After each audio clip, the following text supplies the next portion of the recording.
Good morning सगळ्यांना। बघा मी आले स्कूलमध्ये आणि मुलं सगळे खाली गेलेत, पीरियड चालू आहे आणि मी तोपर्यंत ॲक्टिव्हिटीचं लावून घेतले। बघा ॲक्टिव्हिटीचं तर लावून घेतलं बघा आणि मुलं सगळे खाली गेलेत। आज 9च मुलं आलेत। बघा व्हिडिओ स्टॉप केला मी, पॅरेंट चालते। आता मी जाते खाली। बघा तर खाली पीरियड चालू आहे, खाली जाऊ आपण, मुलं दाखवते बघा तुम्हाला। आणि तर मॅमनी नाही का देवपूजा पण करून घेतली। वर ॲक्टिव्हिटी चालू आहे, खाली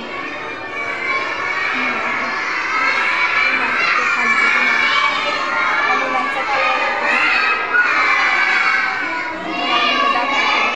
राष्ट्रगीत चालू आहे खाली।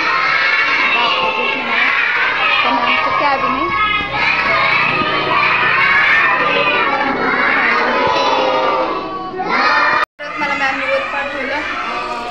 चालले घरी बुक द्यायचे बघा, वर घेऊन चालले वरती टीचरांना द्यायचे। त्या काय खाली नव्हत्या आणि माझा क्लास वरती आहे, तर आम्ही दोन्ही मिळून खाली घेतोय, ज्युनियर आणि सिनियर। हे चालू आहे BCDचं नाही का, लिहिता येत नाही ना तुला? हां रायटिंग काढतोय तो। तर बघा मुलं गेले आता सगळे खाली आणि आता म्हणलं खाली जावं मी पण। तर बघा ॲक्टिव्हिटी घेतली होती मी आणि आता उद्या आणि परवा हॉलिडे आहे, तर डायरेक्ट आता मंडेला स्कूल ओपन होणार। तर नक्की कमेंटमध्ये सांगा माझं स्कूल कसं आहे म्हणून, आवडलं का नाही। आपण भेटू आता नेक्स्ट ब्लॉगमध्ये। चला बाय बाय।